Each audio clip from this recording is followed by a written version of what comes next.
오늘 하나님의 말씀은 엘리야의 생애 7번째 말씀으로 본문은 열왕기상 18장 16절부터 29절이 되겠습니다. 구약성경 547페이지 열왕기상 18장 16절부터 29절까지 우리 찾으셔서 자리에서 일어나셔서 우리 말씀을 경외하는 마음으로 함께 교독하도록 하겠습니다. 제가 16절을 먼저 읽기 시작합니다. 오바댜가 가서 아합을 만나 그에게 말하매 아합이 엘리야를 만나러 가다가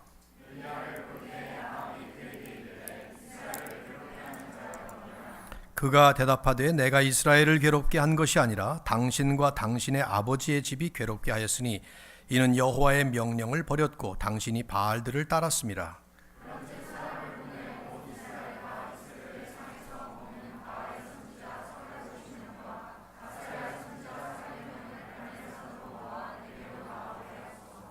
아합이 이에 이스라엘의 모든 자손에게로 사람을 보내 선지자들을 갈멜산으로 모으니라.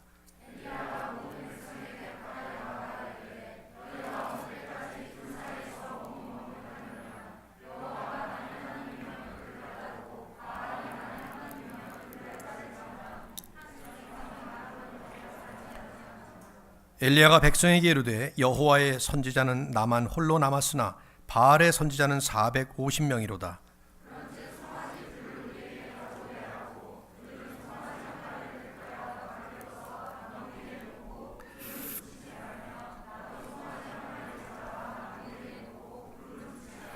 너희는 너희 신의 이름을 부르라. 나는 여호와의 이름을 부르리니 이에 불러 응답하는 신 그가 하나님이니라. 백성이 다 대답하되 그 말이 옳도다 하니라.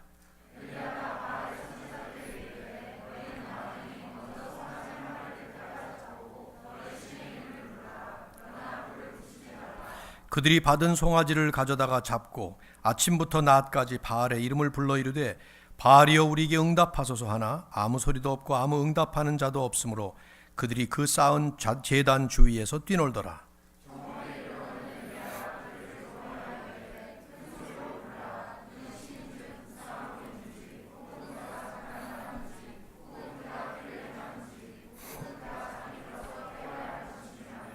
이에 그들이 큰 소리로 부르고 그들의 규례를 따라 피가 흐르기까지 칼과 창으로 그들의 몸을 상하게 하더라. 이같이 하여 정오가 지났고 그들이 미친 듯이 떠들어 저녁 소재 드릴 때까지 이르렀으나 아무 소리도 없고 응답하는 자나 돌아보는 자가 아무도 없더라. 아멘. 자리에 앉으시기 바랍니다. 한번 기도하고 말씀을 나누도록 하겠습니다. 하나님 아버지, 오늘도 우리를 이렇게 귀한 함께 예배드리는 예배의 자리로 불러 모아주시고 마음을 다해서 예수 그리스도의 이름을 부르며 하나님께 예배할 수 있는 특권과 영광과 복을 주신 것을 감사합니다. 예배의 시간이 다 주님께 드려지는 우리의 마음의 헌신이지만 이 시간 특별히 말씀을 받으면서 겸손하고 진실하게 주님의 음성을 듣기를 간절히 원합니다. 눈을 열어 주의 법에 기이한 것을 보게 하시고 귀를 열어 성령이 말씀하시는 그 음성을 듣게 하시며 마음을 열어 말씀에 순종하는 아름다운 시간 되도록 축복하여 주옵소서.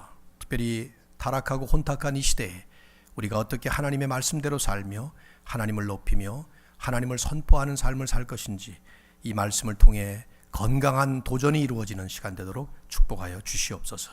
예수님의 이름으로 간절히 기도드립니다. 아멘.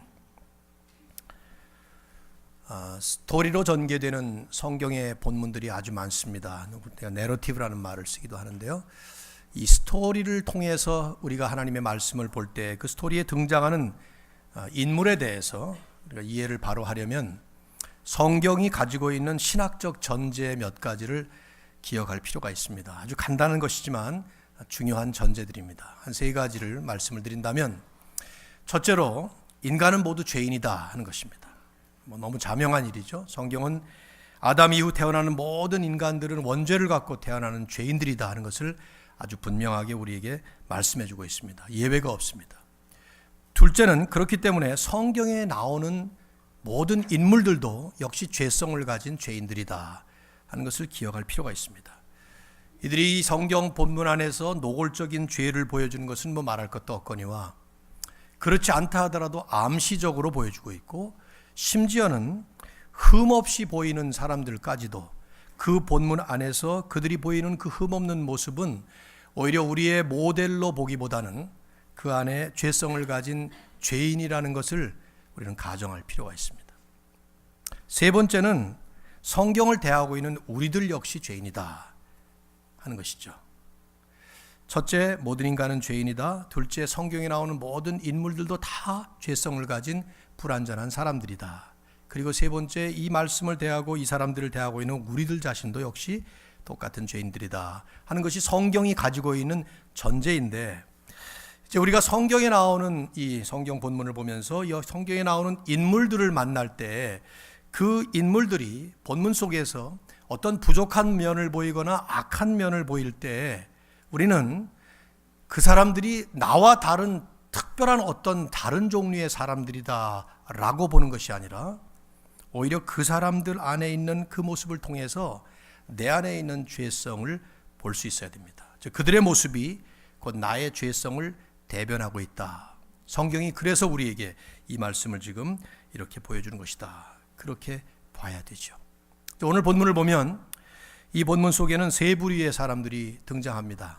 아합, 둘째로 이스라엘 백성들, 그리고 세 번째는 바알과 아세라의 거짓 선지자들, 세 부류의 사람들이 등장을 해요. 물론 엘리야도 나오지만 이 세 부류의 사람들은 다음 장면에서 하늘에서 그 불을 내리시는, 하나님의 불을 내리시는 하나님의 대행자 역할을 하는 엘리야와 대조를 해볼 때 이 사람들은 그냥 그 역사를 구경만 했던 일종의 관객들이었습니다.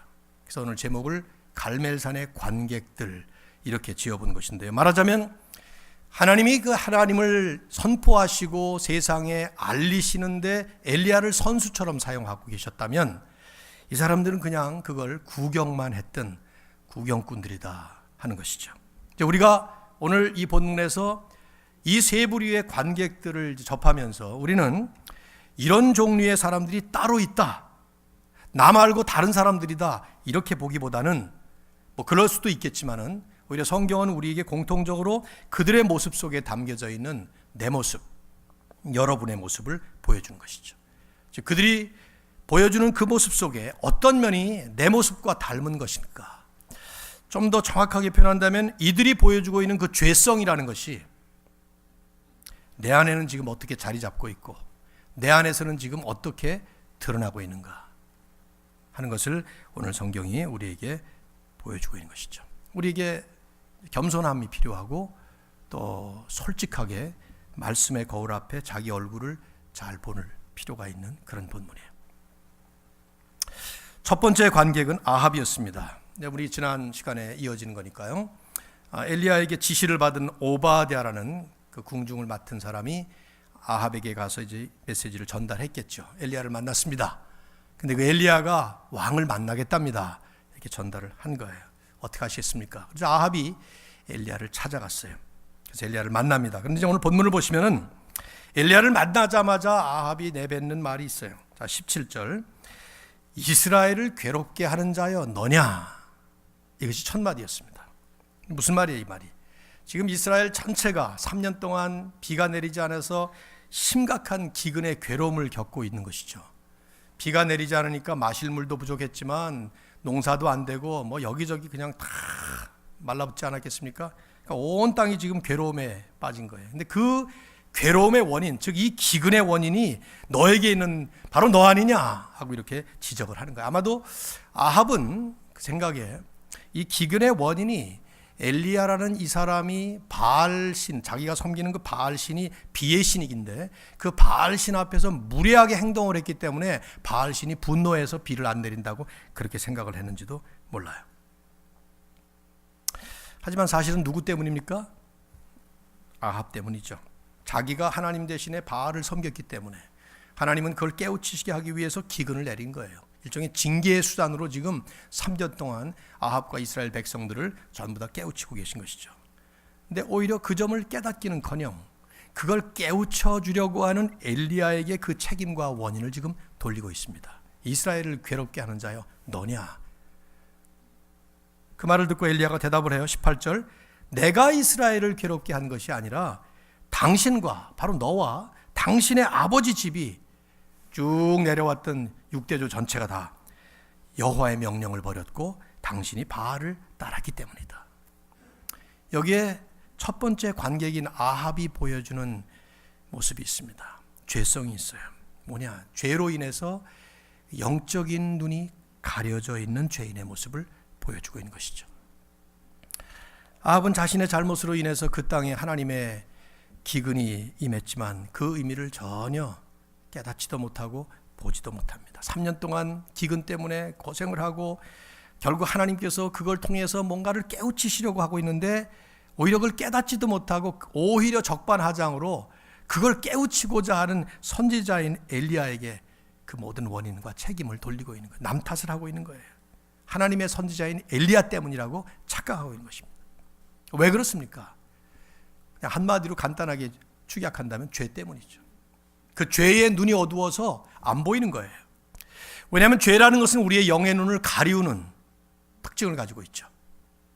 이사야는 이사야 59장 2절에서 이스라엘 백성들이 계속 죄를 짓는 그 모습을 보면서 이렇게 말을 합니다. 오직 너희 죄악이 너희와 너희 하나님 사이를 갈라놓았고 너희의 죄가 그의 얼굴을 가리어서 너희에게서 듣지 않으시게 함이니라.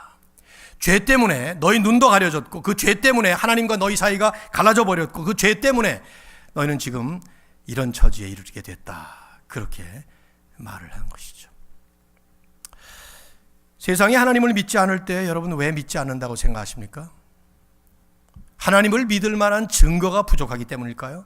성경은 분명히 그렇게 얘기하지 않아요.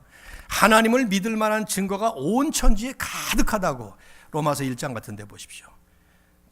영원부터 지금까지 온 천지에 영원하신 하나님의 능력과 신성이 가득해서 핑계할 수 없을 것이다. 그렇게 가득한 온 세상에 하나님의 그 에비던스가 가득한데 그걸 못 보는 것입니다. 왜요? 죄 때문에 눈이 가려져서 영의 눈이 가려져 있기 때문에 못 보는 것이죠. 여러분이 지금 저를 다 보고 계신데 눈을 감아버리시거나 눈을 가리게 되면 제가 안 보입니다. 저는 엄연히 여기 있어요. 그렇지만 안 보입니다. 저기 카메라가 지금 우리 그 인터넷 방송을 위해서 저를 찍고 있고 또 여기 사무실에 예배 드리시는 분들을 위해서 저를 찍고 있어요. 거기서 제 모습이 보입니다. 근데 저 카메라를 살짝 가려버리면 안 보입니다. 분명히 있지만 안 보이는 거예요. 하나님이 분명히 계시지만 눈이 가려지니까 안 보이는 것이죠. 그래서 못 보는 거예요. 어떻게 해야 볼 수 있습니까? 하나님께서 눈을 뜨게 해주셔야 볼 수 있는 거예요. 스스로는 못하는 것이죠. 죄인인 스스로 그 죄를 벗을 수가 없는 거예요. 어느 날 하나님께서 우리에게 찾아오셔서 우리의 눈에 있는 죄를 벗어주셔야, 영의 눈을 뜨게 하셔야, 그래야 우리는 하나님의 은혜를 받고 예수 그리스도가 누구신지 회개도 하고 그리스도의 십자가의 은혜를 체험을 하면서 우리의 눈이 또 드디어 하나님을 보는 것처럼 믿을 수 있게 되는 것이죠. 재미있는 일화가 민수기 22장에 나오죠. 여러분 성경에 있다 보면 아주 그 코믹한 장면들이 좀 나와요. 이 장면은 정말 코믹한 장면 같아요. 이스라엘 백성들이 출애굽을 하고 가는 데마다 이방 민족들을 제압을 하면서 가니까 이 소문이 쫙 퍼졌는데 그 모압이라고 하는, 요번에 제가 가게 되는 요르단이 그런 지역이 될 텐데 그 모압이라고 하는 곳에 있었던 발락이라고 하는 왕이 소문을 들었어요. 애굽에서 나온 큰 민족이 가는 데마다 이방 족속들을 전부 제압을 하고 무서웠습니다. 그래서 그때 아마 그 지역에 일종의 어떤 인터내셔널 프로핏 같은 사람이 있었던 것 같아요. 발람이라고 하는 이스라엘 선지자가 아니에요. 유명한 선지자인데 뭐 아마 그 사람이 예언을 하면 예언이 맞고 뭐 그랬던 것 같아요. 그 사람을 불러다가 저 이스라엘 백성들을 저주해달라고 돈을 보내려고 합니다. 뭐 여러 가지 우여곡절을 거친 다음에 드디어 발람이 나귀를 타고 가죠. 아시죠? 그 스토리? 발람은 사실 하나님은 가는 걸 원치 않으신 건데 가니까 하나님 가봐라 보냈어요. 근데 가는데 이렇게 이제 이런 그 가운데 길 같은데 양쪽에 벽이 있고 담이 있고 좁은 길을 가는데 그 앞에 여호와의 사자가 나타나서 칼을 들고 있었습니다. 그러니까 오면 치려고 그런 것이죠. 근데 나귀가 그걸 본 거예요. 근데 발람은 안 보인 것입니다. 눈이 가려져서. 나귀가 가다 말고 안 가요. 계속 벽에다가 막 부딪힙니다. 안 가겠다고. 채찍을 때리니까 벽에다 붙으니까 얼마나 다리가 아프겠습니까? 다리가 막 부딪힌 것이죠. 결국은 주저앉아 버립니다. 막 때리니까 갑자기 나귀가 입을 열었어요. 그때 성경을 보면 여호와께서 나귀의 입을 여셨다. 하나님은 동물의 입도 여셔요. 입을 열더니 네가 왜 날 때리느냐 그러면서 그런 거예요. 내가 그때 심장마비에 걸리지 않았을까 그런 생각이 들어. 갑자기 당나귀가 Why are you hitting me? 그러면서 달려드니까 그 재미있는 게 또 발람이 그 나귀하고 대화를 해요. 그래서 네가 안 가니까 때리는 거 아니냐 그랬더니 내가 당신을 섬기면서 언제 이랬던 적이 있느냐 그러더니 성경에 보면은 여호와께서 그때에 발람의 눈을 여심해 발람의 눈을 열어주시니까 앞에 여호와의 사자가 칼을 들고 있는 거예요. 깜짝 놀란 거죠. 만일 네가 나귀의 말을 나귀는 나를 보고 조금 있었지만 네가 그냥 왔다면 너도 죽고 나귀도 죽었을 것이다. 나귀가 다행히 나를 본 것이다. 이렇게 설명을 하죠. 그때 발람이 하나님의 사자를 보고 깨닫습니다. 아주 코믹한 에피소드지만 우리에게 많은 걸 시사하고 있어요. 하나님께서 우리의 눈을 열어주실 때까지는 우리는 못 보는 거예요. 죄가 가려져서 말이죠. 태어날 때부터 가려진 그 죄 때문에. 그러나 어느 날 하나님이 우리의 이 죄로 가려진 눈을 열어주시고 그래서 하나님을 보게 하시고 그리스도를 보게 하시고 그리스도가 하신 그 십자가의 역사를 보게 하실 때 우리는 드디어 하나님을 하나님으로 믿게 되는 것이죠. 그게 바로 여러분과 저에게 일어났던 이미 우리가 예수 믿고 구원받았다면 우리에게 이미 일어났던 역사라 이 말이죠. 그렇기 때문에 우리가 믿는 사람들로서 정말 주목해야 될 것은 그런 죄가 종종 우리를 가려서 하나님을 하나님으로 하나님의 역사를 하나님의 역사로 보지 못하게 하는 방해거리가 될 수 있다는 것입니다. 이사야서 59장 2절에서 너희 죄가 너희와 하나님 사이를 가렸다. 너희를 가렸다. 하나님을 가렸다 하는 그런 말씀은 안 믿는 이방 백성들에게 하신 말씀이 아니라 이스라엘 백성들이 죄를 지을 때 그 말씀을 한 것이죠. 특별히 성경을 보면 하나님은 징계라고 하는 특별한 수단을 통해서 죄 지은 인생들을 깨우치시기를 원하신다는 것을 볼 수가 있습니다. 특히 믿는 하나님의 백성들이 잘못을 할 때 하나님은 저주나 심판이 목적이 아니에요. 깨우침 때문에 우리에게 종종 합당한 징계를 펼치십니다. 우리도 어린아이들 키워보시면은 아이들 잘못할 때 때로는 말로 혼내기도 하고 매를 대기도 하고 그러잖아요. 그 아이가 깨우치기 위해서 그렇게 하는 것처럼 하나님도 그러십니다. 지금 그런 일이 일어나고 있는 거예요. 지금 이스라엘 백성들이 아합이라고 하는 사람을 중심으로 해서 몽땅 죄를 지으니까 온 천지가 전부 다 기근에 징계를 받고 지금 있었던 것이죠. 근데 아합은 여전히 그걸 모릅니다. 엘리야가 깨우쳐 주는데도 여전히 인정을 안 합니다. 오히려 그 사람에게 그 모든 책임을 묻고 있습니다. 다음 순간에 불덩어리가 내리는 장면을 보면서도 아합은 깨닫지를 못해요. 여러분, 우리가 이제 이 말씀을 우리에게 적용하는 말씀으로 본다면 우리는 우리의 죄 문제를 처음부터 해결하신 분이 예수 그리스도세요. 우리 스스로가 한 게 아닙니다. 그 그리스도를 믿게 하시는 하나님의 은혜의 역사가 우리에게 임했기 때문에 우리는 예수님의 십자가를 통해서 우리의 죄 문제를 깨닫고 회개했고, 그래서 그 예수 그리스도의 십자가의 보혈의 공로와 은혜를 통해서 우리가 죄사함을 받게 된 것입니다. 이제 우리가 예수 믿고 구원받아서 신앙생활을 해나갈 때 이것은 지속적으로 우리에게 필요한 일이에요. 처음 죄를 회개함으로 구원받는 것도 역시 마찬가지지만 그 이후에 예수 믿은 후에도 우리는 여전히 끊임없이 예수 그리스도 앞에 나아가서 이런 특별히 예배를 통해서 십자가 앞에 내 죄 문제를 내려놓고 지속적으로 회개를 통해서 하나님이 우리의 눈에 있는 그 모든 영적인 것들을 거두어 주신 것이죠.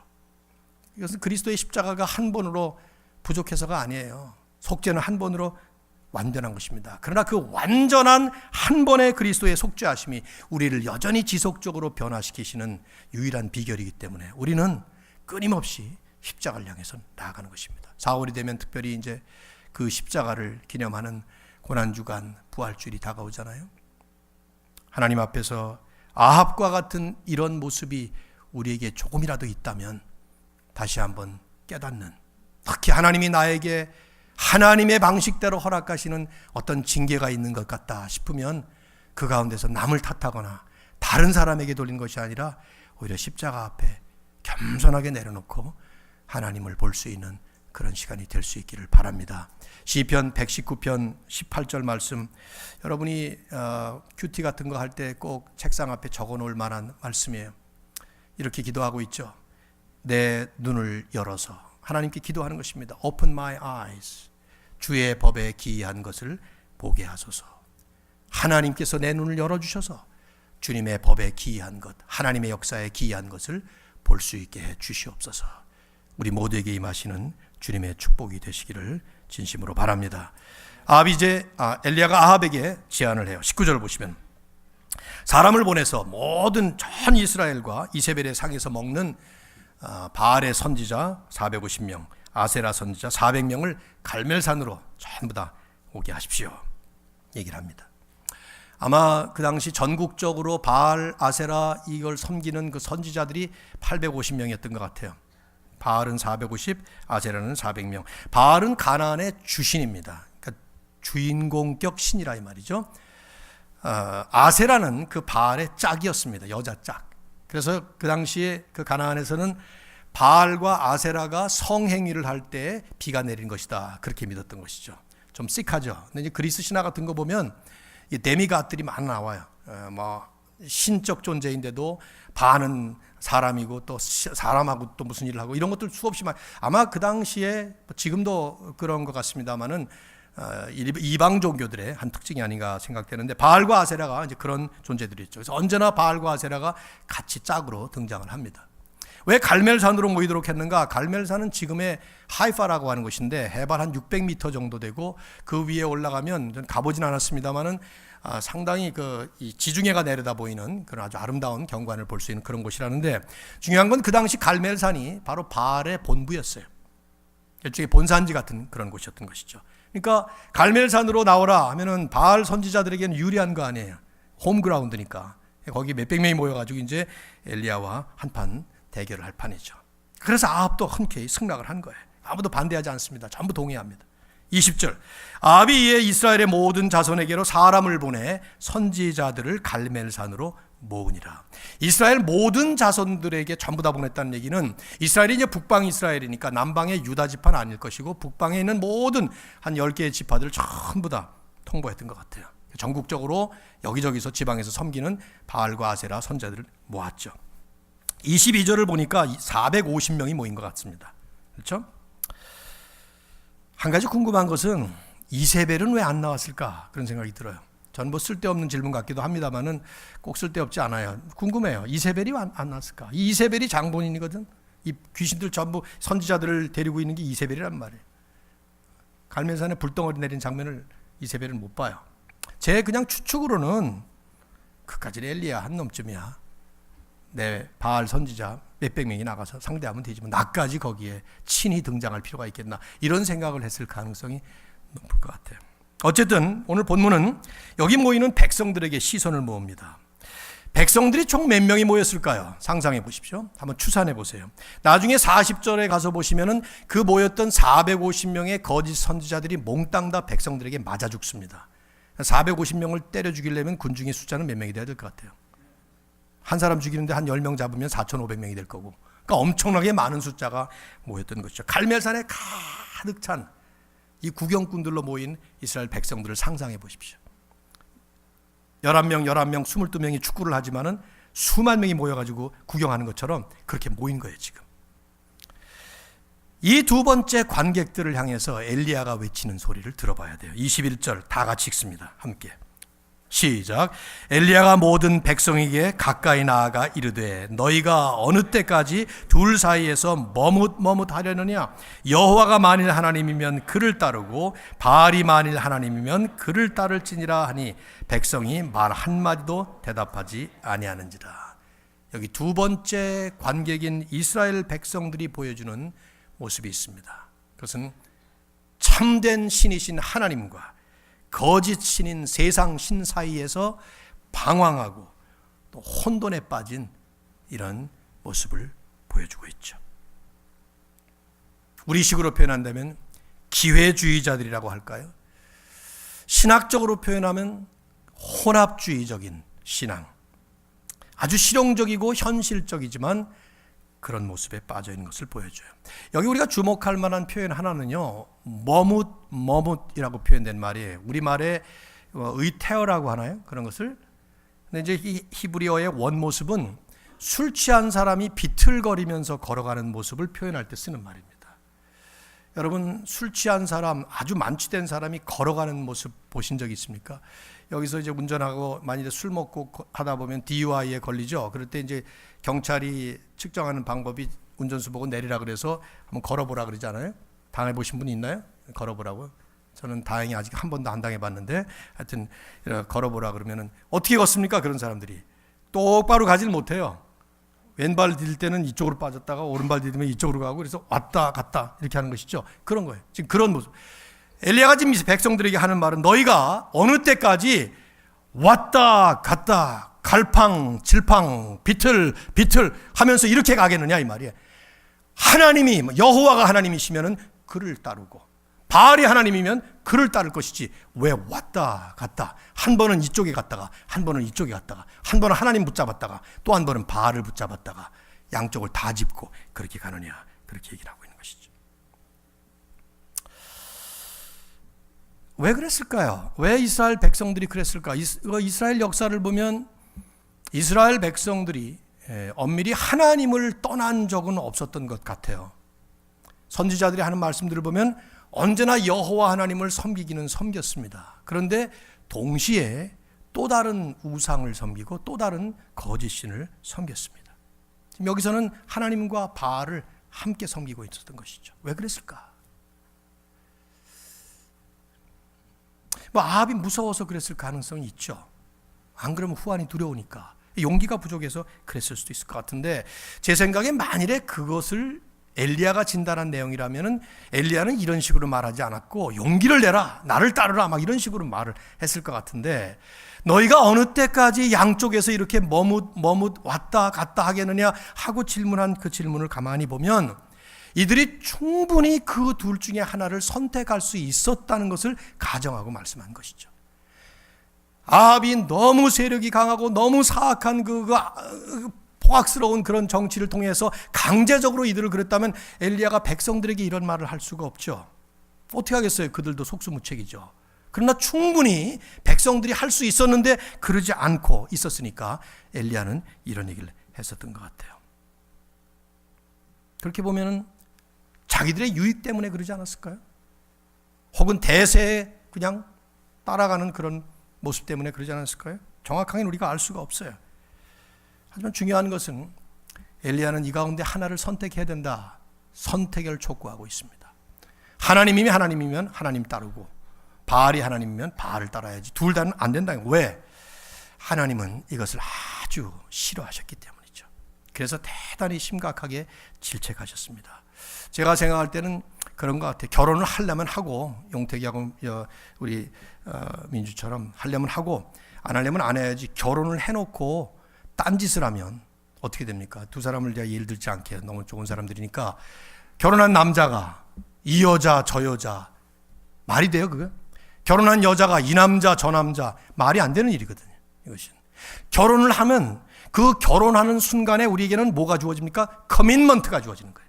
이제 나는 이 여인을 향해서 유일한 남편 노릇, 이 남자를 향해서 유일한 아내 노릇. 이게 하나님께서 종종 비유하셨던 일입니다, 성경에. 하나님이 그런 말씀하시죠. 호세아서 같은 데 보면 말이에요. 하나님을 섬긴다고 하면서도 또 다른 것, 마치 결혼한 아내가 남편을 놔두고 다른 데 나가서 딴짓을 하는 그런 모습에 비유를 한 거예요. 이걸 하나님이 너무 싫어하셨죠. 이사야서 1장을 보면 내가 너무 지겹다, 너무 혐오스럽다, 너무 싫다, I detest 하고 얘기를 해요. 지겹다, 이런 말을. 그럴 것 같아요. 저도 40년을 제 아내하고 결혼 생활을 하고 살아오지만, 여러분 결혼하신 분들 생각해 보십시오. 남편이 있는데 혹은 아내가 있는데 그 사람을 놔두고 나가서 딴짓을 하는 사람이 있다고 해서 그걸 어떻게 버틸 수가 있겠냐 이 말이죠. 하나님이 그 말씀을 하시는, 엘리야는 지금 거기에 기준에서 백성들에게 결단하라 하고 하는 거예요. 하나님이 하나님이라고 믿는다면 그 하나님에게 total commitment, 그래야 될 것이지 너희들 좋다고 뭐 이랬다 저랬다 이건 안 된다는 것이죠. 오늘 이 말씀을 서두에서 말씀드린 것처럼 우리들에게 적용을 해본다면 우리들 안에는 이런 모습이 없는가? 있다면 어떻게 지금 드러나고 있는가? 질문해 봐야 됩니다. 아마 이 자리에 지금 예배 드리시는 저나 여러분 모두는 하나님을 분명히 믿는다고 고백하는 분들입니다. 그렇다면 하나님을 믿는다는 그 고백이 어떤 수준의 고백이냐 이 말이죠. 하나님을 섬긴다는 것이 어떤 수준의 섬김이냐 이 말이에요.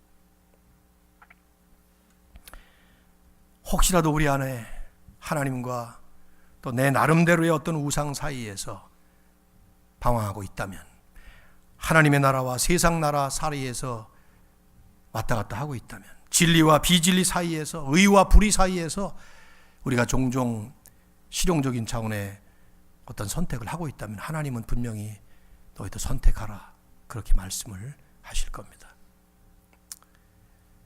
가나안 땅을 향해서 출애굽을 한 다음에 여호수아를 필두로 갈렙을 선봉장으로 해서 이스라엘은 한 불과 25년, 30년 짧은 세월 동안 가나안 땅을 초토화시켰어요. 그래서 12지파로 나눌 수가 있었습니다. 어느 지파는 어디 살고 어느 지파는 어디 살고 쭉 나눠. 여호수아가 자기 시대를 마치면서 마지막에 임종을 하기 전에 이스라엘 백성들에게 고별 설교를 하듯이 말씀을 합니다. 여호수아 24장 15절 아주 상당히 길어요.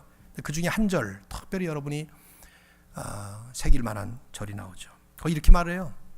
만일 여호와를 섬기는 것이, 이제 저 가나안 땅으로 들어가서 들어와서 여호와를 섬기는 것이 너희들에게 좋지 않게 보이거든, 즉 별로 그렇게 어트랙티브하지 않으면 너희 열조가 저 강 건너편에, 즉 요단강 건너편에 저 이방 땅에 그때 너희들의 조상들이 섬기던 그 신인 섬기든지 아니면 이 땅의 아모리 족속의 신을 섬기든지 마음대로 하라. 그러나 나와 내 집은 어떻게 해요? 여호와만 섬기겠더라. 오직 하나님만 섬기겠다. 그때 백성들이 전부 아멘 하면서 따라가게 되죠. 예수님도 그런 말씀 하지 않았어요? 오늘날의 최고의 우상이라고 말할 수 있는 재물을 놓고 하나님과 재물을 겸하여 섬기지 못한다. 두 주인을 섬길 수 없다. 그런 얘기를 했습니다. 엘리야는 드디어 이제 단판을 짓는 제안을 해요. 22절 이하 쭉 보시면은 백성들에게 말합니다. 여호와의 선지자는 나만 홀로 남았다. 사실은 엘리야 착각이에요. 혼자 남은 건 아니에요. 우리가 지난번에 봤잖아요. 오바댜가 살려준 100명이 있단 말이죠. 오바댜가 그 얘기 해줬는데도 여전히 자기 혼자 남았다 그러는 이 엘리야, 이런 데서 죄성을 보는 거예요. 우리는 분명히 오바댜가 내가 50명씩 살렸습니다 했더니 그놈들은 선지자도 아니야 뭐 이런 건지 잘 모르겠어요. 근데 어쨌든 자기 심정이 그런 거죠. 지금 갈멜산에 나 혼자 나왔으니까. 그런데 베알의 선지자는 450명이 모였다. 그러면서 제안을 해. 송아지 둘을 갖다 놓고 둘 다 각을 뜨고 조각을 내서 우리 보통 번제하듯이 각각 제단 위에 바알 섬기는 선지자들의 제단 위에 내가 선 하나 이렇게 둘을 놓고 불은 붙이지 말고 하늘에다가 자기 신에게 요청을 해서 불을 내려주는 그 신을 진짜 신이라고 하자. 24절 너희는 너희의 신의 이름을 부르라. 나는 여호와의 이름을 부르리니 이에 불로 응답하는 신 그가 하나님이니라. 백성들이 그거 참 좋은 생각이라고 전부 다 그 말이 옳도다. 이게 구경꾼들의 특징 아니에요. 박수는 잘 치니까 말이에요. 여러분 질문 생기지 않아요? 왜 엘리야는 지금 불 내리는 시합을 제안했을까? 비 내리는 시합을 해야 되잖아요. 지금 3년 동안에 비가 안 내리니까 비를 내려야 될 거 아니에요. 근데 왜 그러잖아도 지금 땅덩어리가 뜨거운데 불 내리는 시합을 했을까 하는 것이죠. 여러분 생각하시라고 질문하는 거예요. 제가 스스로 왜 그랬을까요? 상식적으로 그냥 생각해 보면 만일에 비 내리는 시합을 하자고 제안을 했어요. 그러면 3년이나 비가 내리지 않았으니 이제쯤이면 비가 내릴만 하죠. 그래서 기도해서 비가 내렸다고 하지만 그게 뭐 내릴 만한 때가 돼서 저절로 내린 것인지 좀 애매하잖아요. 그러니까 그게 시합답지 않으니까 그랬을 수 있고, 바알이라고 하는 가나안의 신은 비의 신이기도 하지만 불의 신이기도 했습니다. 그래서 했을 수 있는데 그래도 어쨌든 지금 그 다급한 건 비인데 왜 안 했을까? 더 깊고 중요한 의미가 있어요. 불을 내리는 시합의 의미가 있단 말이죠. 그건 이제 다음 주일에 제가 넘기도록 하겠습니다. 여러분을 궁금하게 만들어 드리고 다음 주에 같이 나누도록 하겠습니다. 어쨌든 3년이나 메마른 땅이었으니 자칫하면 불나기 쉽잖아요. LA 같은 데 보면 한 해만 비 안 와도요, 그냥 막 산불이 막 일어나요. 근데 3년이니까. 그러니까 먼저 시작하는 편이 훨씬 유리하죠. 그래서 니네가 먼저 해봐. 바알에게. 이 엘리야의 자신만만함에 여러분이 주목할 필요가 있는 거예요. 해봐. 불 절대로 안 내린다는 걸 확신하고 있었던 것이죠. 내릴 것도 하나님이 다 막고 계시는 거죠. 전부 다. 산불 날 것도. 너희가 먼저 송아지 한 마리를 택해서 한번 해봐라.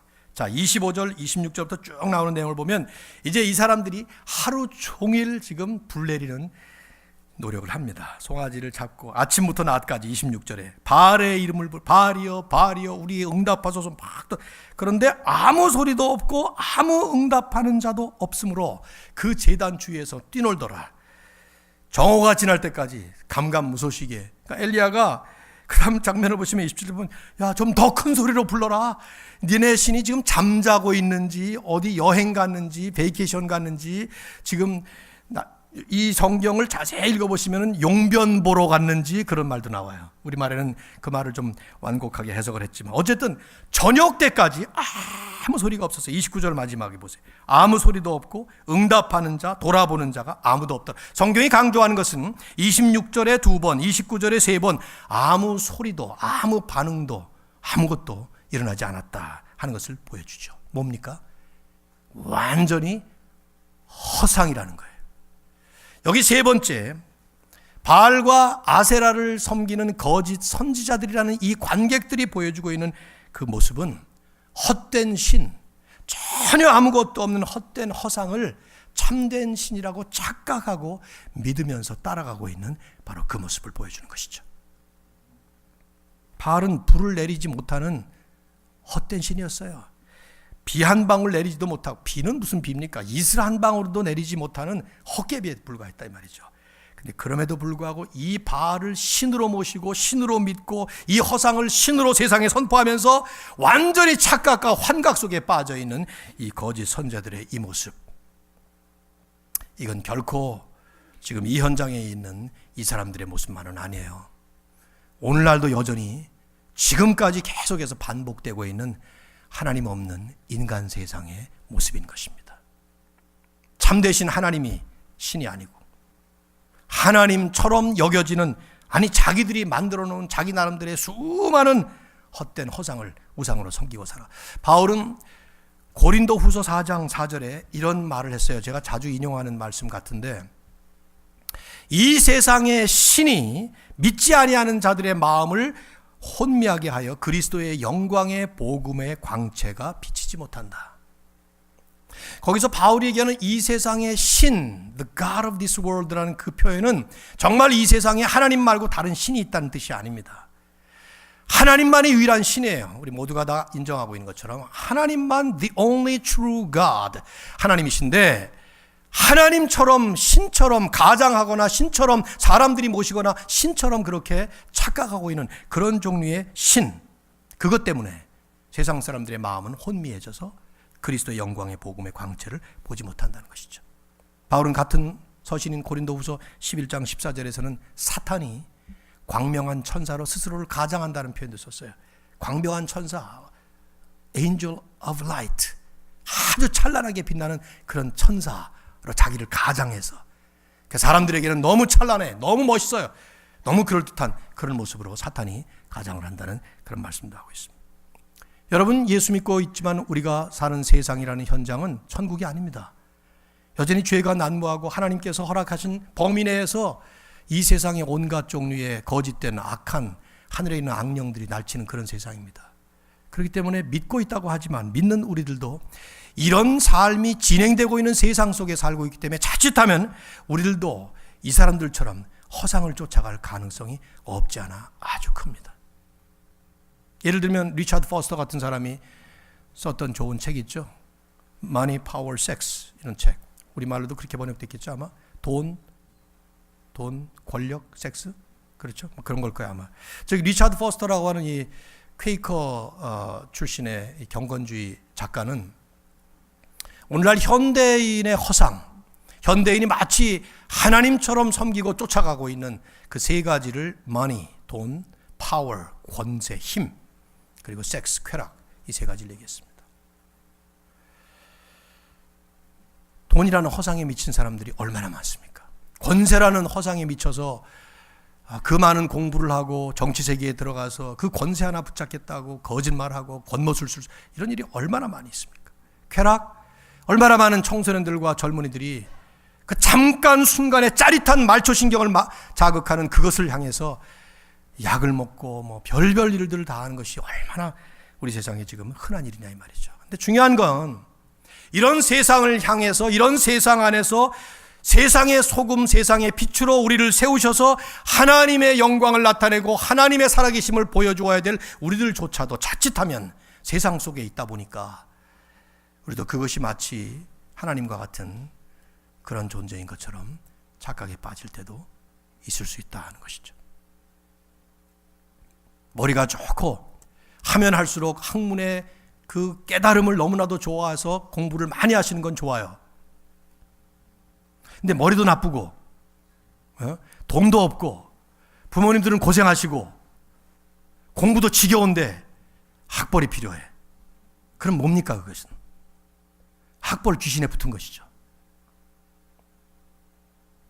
우리 교회 청년들은 안 그러겠지만 신음소리가 조금 들리긴 하네요. 그렇잖아요 여러분? 머리도 좋고 충분히 공부할 만큼 여유도 되고 또 해야만 해. 이건 연구를 하면 할수록 이 분야는 필요해. 그러면 해야죠. 박사가 아니라 2개, 3개 해야 되겠지. 근데 반복하지만 머리도 나빠요. 저처럼.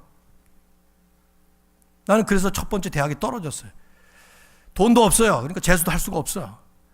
그럼 포기해야지. 왜 그 학교를 못 갔다고 그래서 20년 동안이나 그냥 붙잡혀 있냐 이 말이죠. 제 얘기하는 거예요. 벗어나는데 꽤 오래 걸렸거든요. 그런데. 하나님이 그냥 만드신 대로 살면 어때요? 근데 왜 뜯어고쳐요 얼굴을? 뭐 때문에? 왜 뭐 때문에 뜯어고쳐요? 그 여러분 잘못이에요? 하나님께서 나를 만드신 그대로 살 수가 없냐 이 말이야. 왜? 그리스도 안에서 새로 거듭난 내 자아상을 왜 볼 수 없냐 이 말이에요. 그래서 여기 찍고 저기 찍고 여기 붙이고 저기 붙이고 그거 왜 하느냐 이 말이에요. 나이 들어가면 점점 더 우리는 주름살도 많아지고 어쩔 수밖에 없는데 왜 나이 들어가면서 어떤 사람들은 고치냐 이 말이죠.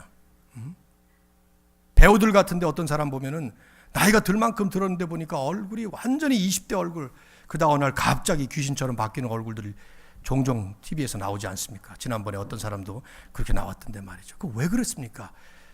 외모 귀신에 들린 것이죠. 대표적인 것은 돈 아닌가 생각돼. 돈. 그래서 예수님이 하나님과 재물을 겸하여 섬기지 못한다. 이 돈이라고 하는 것의 그 실체가 참 대단한 것입니다. 돈이라는 것이 인간의 타락 구조 속에서 생성된 산물이라는 점을 감안해 볼 때 우리는 여러분 생각해 보세요. 시간이 많이 가니까 긴 말씀은 생략해야 되겠습니다만 창세기 1장과 2장을 보면 하나님이 세상을 창조하실 때 창조하셨던 그 체제라고 할까요? 어떤 시스템은 안식일, 그 다음에 결혼, 그리고 노동이었습니다.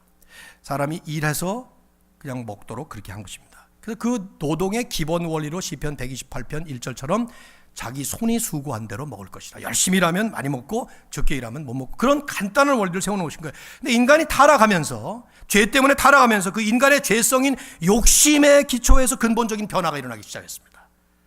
그리고 그 중에 대표적으로 돈을 중심으로 세워지는 새로운 경제 질서가 세워진 것이죠. 그래서 내 손이 수고한 대로 먹는 것이 아니라 수고하지 않고도 먹는 최소한의 수고로 최대한의 이익을 얻는다고 하는 이런 경제 원리가 만들어지게 된 게 이 반성경적 개념이죠. 즉 돈은 타락 이전에는 없었던 것이었는데 인간의 타락과 함께 일종의 그 타락한 노동의 수단으로서 인간의 소유욕을 충족시키기에 생성된 산물이죠.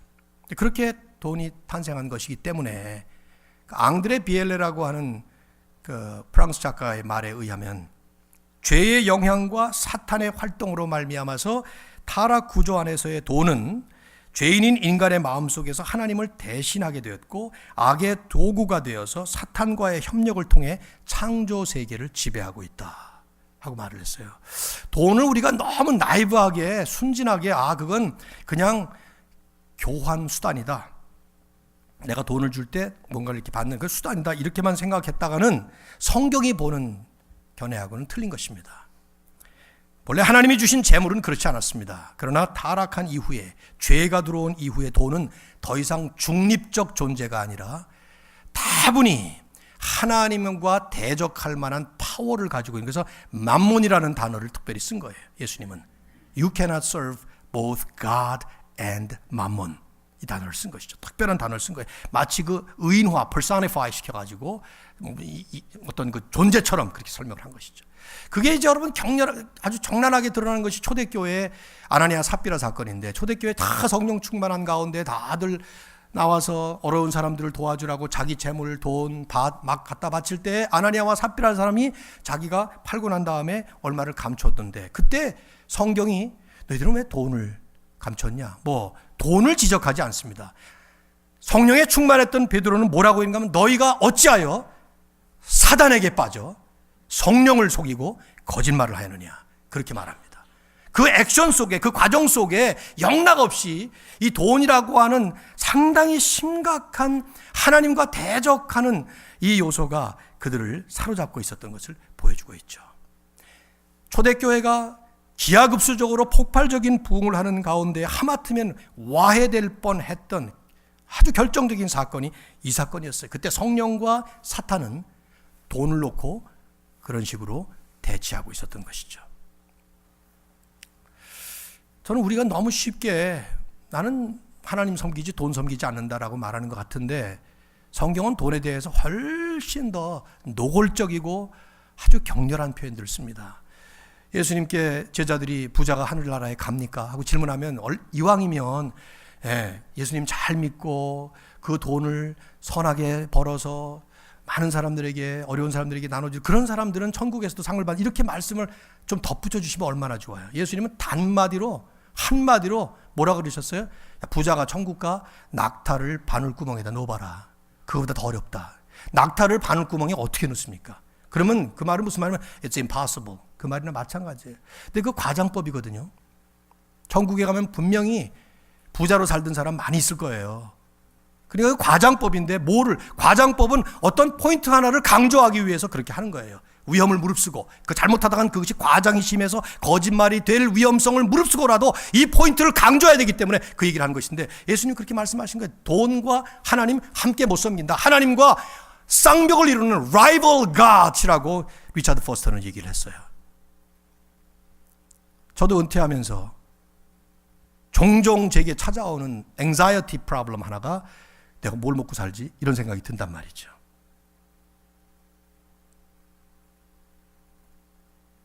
저도 사람이거든. 죄인이거든. 여러분들 똑같아요. 우리가 여기에서 나이브하게 있으면, 주님께서 하신 이 말씀, 성경에 수도 없이 많이 나오는 얘기예요. 어떤 부자 청년이 왔어요. 젊은 부자가 왔어요. 내가 무엇을 해야지 영생을 얻겠습니까? 그러니까 계명을 지켜라. 다 지켰습니다. 그럼 네 재산 가서 팔아라. 가난한 사람이 줘라. 그 얘기 나오죠? 누가복음 18장에. 그럼 우리가 영생을 얻으려면 우리 재산 다 팔아야 된다니? 아니에요. That particular person, 그 사람에게는 그 돈이 우상이었고 하나님이었고 영생을 얻는 데조차도 버릴 수 없는 그런 한 부분, 예수님은 그걸 보신 것이죠. 다 팔아. 가난한 사람에게 나눠줘라. 그 청년은 종래에 돌아오지 않습니다.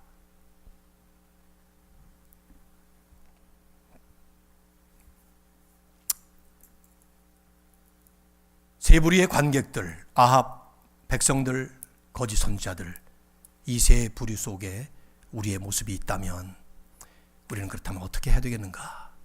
우리의 소망은 오직 하나뿐입니다. 바로 그래서 예수 그리스도가 이 땅에 오셔야만 했고, 그 예수 그리스도를 통해서만 하나님을 바로 믿을 수가 있기 때문에 우리의 힘으로 안 됩니다. 주님이 그래서 오신 것입니다. 그 주님을 받아들이고 그 주님을 믿음으로 말미암아 우리는 이제 더 이상 이 세상에 헛된 허상을 쫓는 것이 아니라 참된 하나님 그 한 분을 만나게 되고 그 한 분을 믿게 되고 그 한 분을 섬길 수가 있습니다. 오늘 여기 이 본문 속에 우리의 눈의 초점은 갈멜산의 관객들이 아니라 갈멜산의 유일한 선수로 홀로 서 있는 엘리야를 볼 수 있어야 돼요. 엘리야라는 사람이 위대하다는 뜻이 아닙니다. 그가 오직 하나님만 섬기는, 이름처럼 엘 하나님 리 나의 야훼 하나님만 나의 하나님이시다 하고 고백했던 것처럼, 이제 오실 예수 그리스도, 유일하신 하나님 아들인 예수 그리스도, 그 한 분을 통해서만 우리는 소망 있는 삶을 살아가는 줄로 믿습니다. 믿습니까, 여러분? 아멘 하실 때는 가능하면 좀 힘차게 하시면 좋겠다, 이런 생각이 종종 드네요. 신음처럼 하는 것보다는 정말 그 예수님 우리의 소망이세요. 아까 우리 불렀던 찬양, 제가 다른 찬양을 하려다가 이 찬양으로 마음을 바꿨는데, 하나님은 우리의 피난처가 되시며, 그 찬양을 한번 좀